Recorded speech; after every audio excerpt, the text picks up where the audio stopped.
Kwanza ni taarifa ya habari. Mimi ni Phyllis Mwate. Rais wa Ukraine Volodymyr Zelensky ameitaka Marekani kuweka shinikizo zaidi kwa Urusi, akisisitiza kuwa hii ndiyo njia ya pekee ya kupata amani.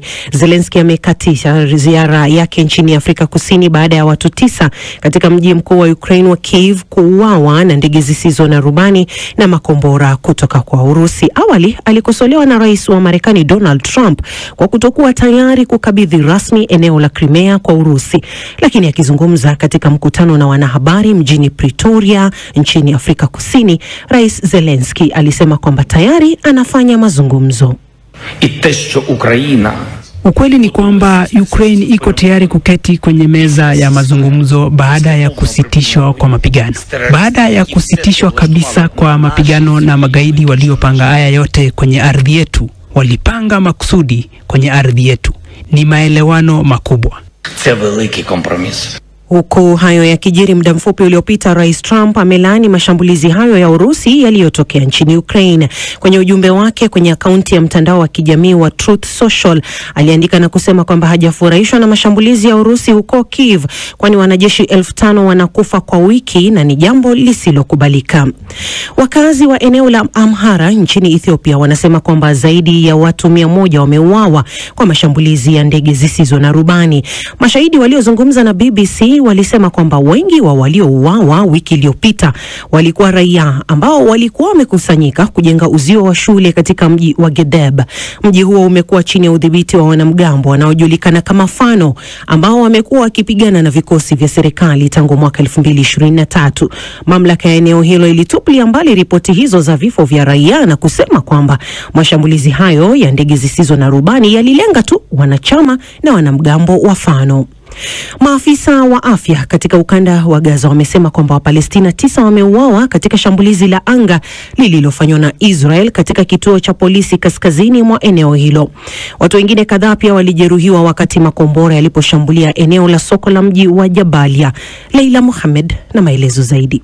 Picha za video zilionyesha umati wa watu wakiwa wamekusanyika karibu na mabaki ya jengo lililoporomoka. Jeshi la Israel limesema lilishambulia kituo cha usimamizi wa operesheni cha Hamas na mshirika wake wa Palestina Islamic Jihad huko Jabalia, ambacho kilikuwa kikitumiwa kupanga mashambulizi. Takriban watu wengine 17 waliripotiwa kuuawa kwingineko huko Gaza siku ya Alhamisi. Walijumuisha familia ya watu 6, wanandoa na watoto wao 4 ambao nyumba yao katika kitongoji cha kaskazini cha Sheikh Radwan mjini Gaza lilishambuliwa kwa bomu. Jamaa mmoja, Nidal Al-Sarafiti, alisema familia hiyo ilikuwa imelala wakati wa shambulio hilo. Hakukuwa na maoni ya mara moja kutoka kwa jeshi la Israel.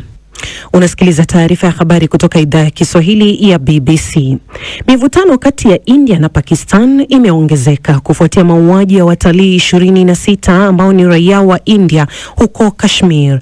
India imeshtumu Pakistan kwa shambulizi hilo na kutangaza hatua kadhaa, ikiwemo kusitisha mkataba wa kutumia maji ya mto Indus kati ya nchi hizo mbili. Pakistan imesema kwamba jaribio lolote la kudhibiti maji kutoka Indus litachukuliwa kuwa kitendo cha kuashiria vita. Waziri wa ulinzi wa Pakistan Khwaja Asif ameiambia BBC kwamba kamwe haiwezekani kuwa nchi yake ndiyo iliyohusika na shambulizi hilo la Kashmir. Na serikali ya Benin imekiri kuwa wanajeshi 54 waliuawa na watu wanaoshukiwa kuwa wanajihadi kaskazini mwa nchi hiyo wiki iliyopita karibu na mpaka wa Burkina Faso na Niger. Mamlaka hapo awali ilisema kuwa ni wanajeshi 8 pekee waliouawa. Idadi hiyo inafanya hilo kuwa shambulio baya zaidi kujulikana tangu waasi waanze kushambulia kaskazini mwa Benin mwanzoni mwa mwaka huu. Shambulio hilo limedaiwa kutekelezwa na kundi lenye uhusiano na Al-Qaeda la Jamaat Nusrat al-Islam wal Muslimin JNIM, ambalo lina makao yake nchini Mali, lakini katika miaka ya hivi karibuni limepanua operesheni zake hadi nchi za jirani. Na kulingana na shirika la kijasusi la SITE, kundi hilo lilisema kuwa limewaua wanajeshi 70 katika uvamizi katika vituo viwili vya kijeshi kaskazini mwa nchi hiyo ya Benin. Hii ni BBC. Shukran Phyllis Mwate kwa taarifa habari za dunia. Ukiwa nchini Tanzania, msikilizaji, atege sikio kupitia Radio 1 CGFM na Bomba FM. Nchini Kenya ni Milele FM, Pamoja FM na Mwenedu FM. Huko Uganda atege sikio kupitia Radio Lira, Radio Kitara na Radio Paidha. Na katika Jamhuri ya Kidemokrasia ya Kongo ni Radio Muungano Beni. Pia yanapatikana kupitia FM tovuti yetu bbcswahili.com na kwenye ukurasa wetu wa Facebook BBC Swahili, ambako unayo fursa msikilizaji kutuachia maoni yako tukipata nafasi. Bila shaka tutayasoma kadri tunavyosonga mbele. Jioni uko nami Karorobi na mwenzangu Skola Kisanga. Kwema kabisa, nipo kulia kwako, upo kushoto kwangu kwa mara ya kwanza kabisa. Sako kwa bako mpaka tamati. Naam, karibu msikilizaji. Rais wa Marekani Donald Trump amelaani mashambulizi ya Urusi dhidi ya Ukraine.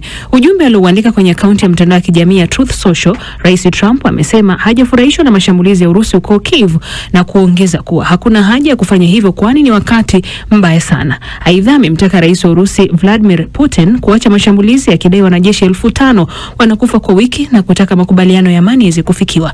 Taarifa zaidi na Nasteha Mohamed. Rais wa Ukraine amesema kwamba shinikizo zaidi linahitajika dhidi ya Urusi katika mpango wa kuendeleza mazungumzo ya kusitisha vita. Anasema wana nia madhubuti ya kukaa kwenye meza mazungumzo na Moscow hata baada ya kila kitu kilichotokea. Wakati huo huo, Rais Zelensky anakatiza ziara yake nchini Afrika Kusini kutokana na mashambulizi yaliyotokea. Akizungumza mjini Pretoria katika kikao na waandishi wa habari, Zelensky amesema shinikizo zaidi linafaa kuwekewa Urusi. Sioni shinikizo kubwa kwa Urusi au vikwazo vikali vipya dhidi ya uvamizi wa Urusi. Kwa sasa tuna matumaini makubwa na tunasema hili kwa uhakika. Tunasema hili moja kwa moja na bila hisia zozote kwamba tunaamini ikiwa shinikizo zaidi litatumika kwa Urusi, tutaweza kutoa misimamo yetu hivi karibuni. Rais Zelensky alielezea mashambulizi hayo kama moja wapo ya mashambulizi mabaya na ambayo yanaonyesha ukosefu wa heshima.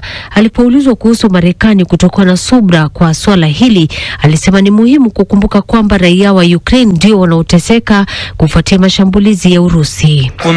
Haifai kuwa hivyo. Iwapo Urusi iko tayari kwa kusitisha vita, lazima isimamishe mashambulizi yake dhidi ya Ukraine. Lakini subra ni raia wa Ukraine ambao wanateseka na kukosa subra zaidi kwa sababu sisi ndio tunashambuliwa na sio mwingine.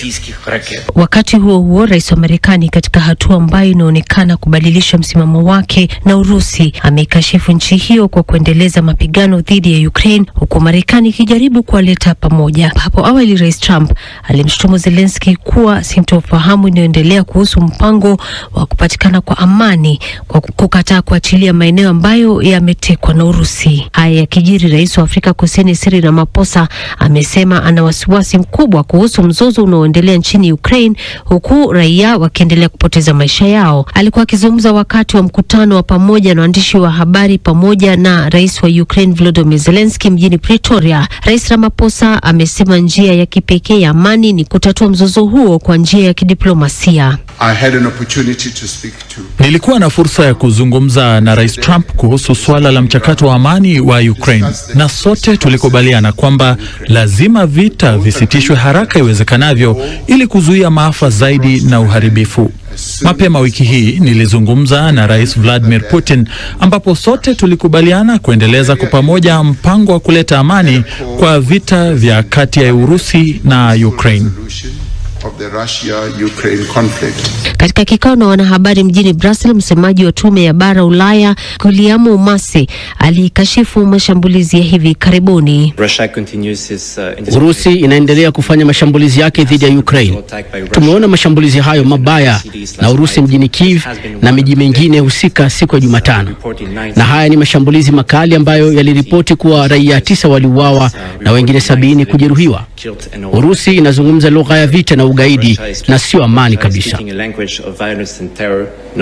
Rais Zelensky yuko chini ya shinikizo kutoka kwa Marekani kukubali makubaliano ya eneo ambalo limetekwa na Urusi, huku Rais Trump akimshutumu kwa kukataa mpango wa upatikanaji wa amani. Waziri Mkuu wa Uingereza Keir Starmer amesema shambulizi la jana usiku huko Kiev ni ukumbusho halisi kwamba Urusi ndio wavamizi. Anaongeza kuwa mashambulizi hayo ambayo hadi sasa yamejeruhi zaidi ya watu 77 yanaonyesha kwa nini ni muhimu kuishinikiza Urusi kusitisha mapigano bila masharti. Maoni ya Starmer yanakuja siku moja baada ya wanadiplomasia kukutana mjini London kujadili usitishaji wa vita nchini Ukraine. Nasteha Mohamed, Dira ya Dunia, BBC.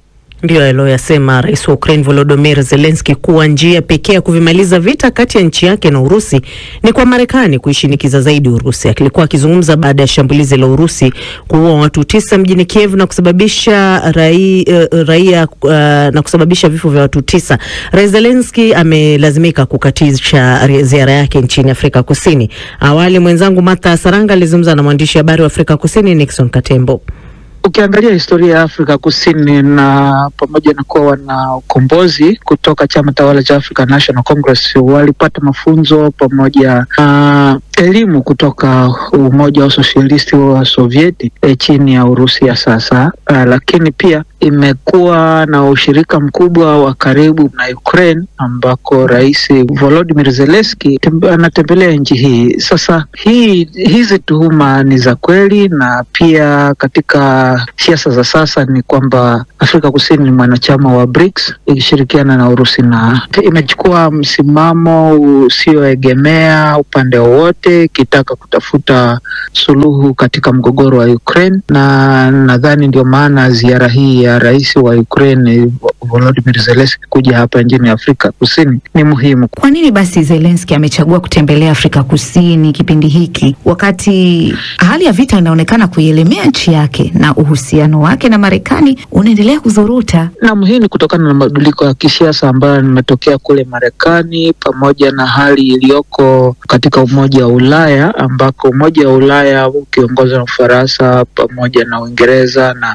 mataifa kama Ujerumani yanaendelea kushikilia kuunga mkono Ukraine, wakati ambapo utawala wa Donald Trump umeshikilia kuweza kuanzisha mazungumzo na kuonyesha Ukraine kwamba ni lazima ifikiane na Urusi, swala ambalo haijaeleweka. Na kwa upande wa Donald Trump anasema kwamba Ukraine haina nafasi ya kuweza kushinda vita. Sasa Ukraine inaona kama imesalitiwa na utawala wa Donald Trump, na hivi kutafuta basi uungwaji mkono kokote ikiwemo barani Afrika hata kutoka Umoja wa Ulaya kwa ajili ya kuhakikisha kwamba ikiingia katika mazungumzo iwe na nafasi kubwa ya kuwa na uungwaji mkono zaidi. Pengine nini wanachotaka pande hizi mbili, yani Ukraine kwa Afrika Kusini, na kipi hasa Afrika Kusini inachokitaka kutoka kwa Rais Zelensky? Kwangu mimi naona kwamba Afrika Kusini inataka kujinadi kama taifa ambalo linatafuta suluhu kwa mgogoro wa vita kule Ukraine kati ya Urusi na taifa hilo. Pili, kuendesha sera zake za kimataifa kuwa taifa ambalo linasimamia swala la haki za binadamu, na pia kuhakikisha kwamba linasimamia uhuru na utatuzi